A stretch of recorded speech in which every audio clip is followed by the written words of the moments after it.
Hello everyone, मैं दीपक sir DLC education अड्डा में आप सभी का स्वागत करता हूं और डिस्कस करने वाला हूं practical problem data turnover ratio या ट्रेड रिसीवेबल का।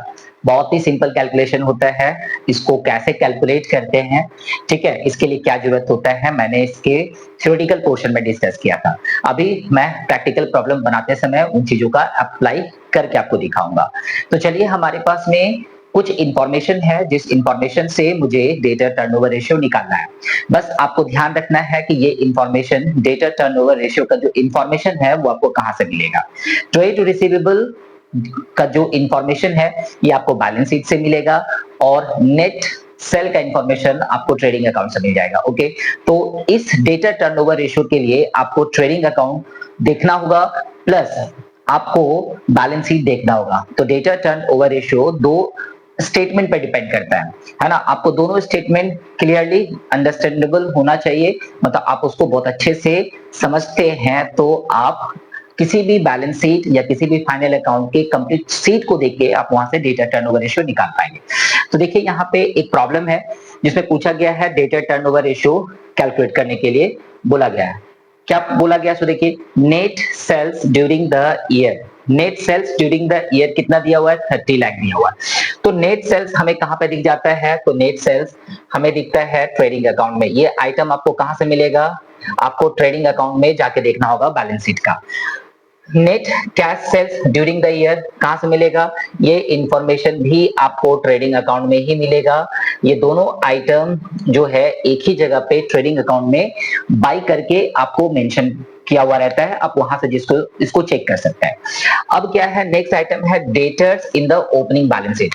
आप यदि बैलेंस शीट को ध्यान से देखेंगे ना, बैलेंस शीट को यदि ध्यान से देखेंगे तो बैलेंस शीट में ओपनिंग डेटर मैंने मेंशन किया था, ओपनिंग डेटर मेंशन किया, यानी कि ये पिछले साल का जो है बैलेंस शीट उससे ये आइटम दिया गया है। क्योंकि ये आइटम जो दिया गया है, ठीक है, इसमें आपको एक चीज का ध्यान रखना है, क्या ये डेटर मेरा जो ओपनिंग बैलेंस शीट का है, क्या इस पे किसी भी प्रकार का प्रोविजन क्रिएट किया गया था?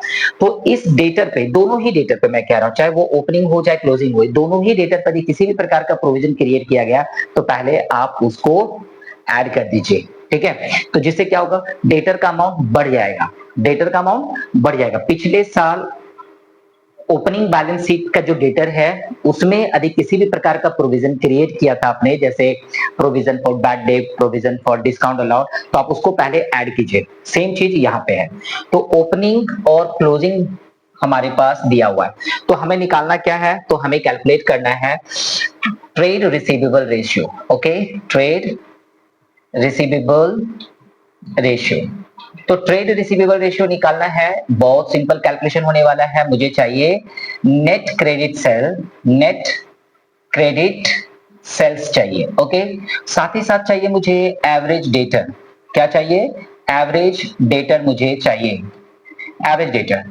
तो स्टॉप ही नहीं है, प्लूरल में है, एवरेज डेटर। तो नेट क्रेडिट सेल्स के लिए हम लोग क्या करने वाले हैं? नेट सेल्स में से नेट कैश सेल्स को माइनस कर देंगे। नेट सेल्स में से नेट कैश सेल्स को यदि माइनस कर दिया जाए तो हमारे पास आने वाला है 30 लाख में से यदि 20 लाख यदि आप माइनस कर देते हैं तो आपके पास कितना आ जाता है? 10 लाख रुपीस आ जाता है। ओके, नेट क्रेडिट सेल कैसे निकाला हमने? तो मैंने किया 30 लाख रुपीस जो हमारा मेंशन है ऊपर में, उसमें मैंने 20 लाख जो कि मेरा कैश सेल है इसको मैंने यहाँ पे लिख लिया। ओके, लिखने के बाद मैंने इसको माइनस किया तो दोनों को डिफरेंस हमारे पास आ गया 10 लाख। तो यहाँ पे जो मैंने निकाला हूं ये है net credit sale, net credit cell निकल गया। अब मुझे चाहिए डेटर से एवरेज डेटर। तो एवरेज डेटर का फॉर्मूला क्या होता है? ओपनिंग डेटर जो कि 5 लाख है, ओके, क्लोजिंग डेटर जो कि 10 लाख है, ओके, डिवाइडेड बाय 2। तो टोटल कितना हो गया? 10 5 15, यानी कि 7.5 लाख आपका यहाँ पे आ चुका है, ठीक है। 7,50,000 आपका आ चुका है एवरेज डेटर। इसको करना क्या है?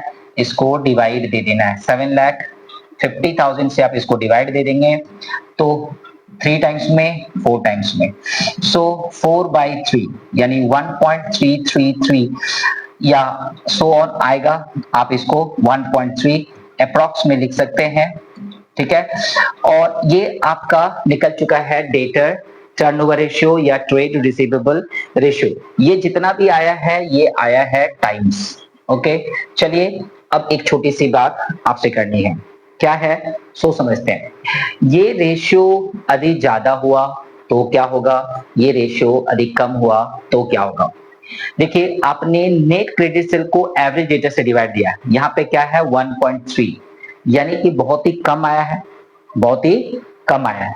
यानी कि कम आने का मतलब क्या है कि ये आपके लिए बेटर है। क्यों? क्योंकि जल्द ही आपका जो डेटर है वो कैश में कन्वर्ट हो जाता है ना? ये शो कर रहा है कि आपका एवरेज डेटर जो है, एवरेज जो डेटर है उसे जस्ट थोड़ा सा ज्यादा है। आप कह सकते हैं एवरेज डेटर का 130% जो है ना आपका स्टॉक टर्नओवर रेशियो है। तो ये थोड़ा सही है। तो इस तरीके से कैलकुलेट हम लोग करते हैं। चलिए मिलेंगे नेक्स्ट वीडियो में और वहां पे हम लोग डिस्कस करेंगे कैसे प्रोविजन यदि दिया हुआ रहा तो कैसे कैलकुलेट करेंगे। इसमें जो मैंने अभी आपको दिखाया है एक सिंपल कैलकुलेशन था। सिंपल कैलकुलेशन में दोबारा मैं आपको रिवीजन कराता हूं इसी सम्स को। क्या है कि जब आपके पास नेट सेल्स दिया रहेगा तो आप उसमें से कैश सेल्स माइनस करेंगे तो नेट क्रेडिट सेल निकल जाएगा। Opening debtor closing debtor divided by 2 कर देंगे, एवरेज डेटर आ जाएगा। तो नेट क्रेडिट सेल में एवरेज डेटर से आप डिवाइड दे देंगे तो आपका डेटा टर्नओवर रेशियो या turnover ratio trade receivable ratio निकल जाएगा। बातें कुछ इंपॉर्टेंट नोट के लिए, क्योंकि कुछ एडवांस प्रॉब्लम में प्रोविजन मेंशन होता है तो एवरेज डेटा निकालते समय आपको क्या करना है, उस प्रोविजन को दोबारा ऐड कर देंगे तो आपका डेटा बढ़ जाएगा। ओके, बस इतना ही करना है। तो चलिए, डिस्कशन अच्छा लगा तो फटाफट लाइक कर दीजिए, दोस्तों में शेयर कर दीजिए और यदि आप नए हैं तो चैनल को सब्सक्राइब करना ना भूलें। Thank you.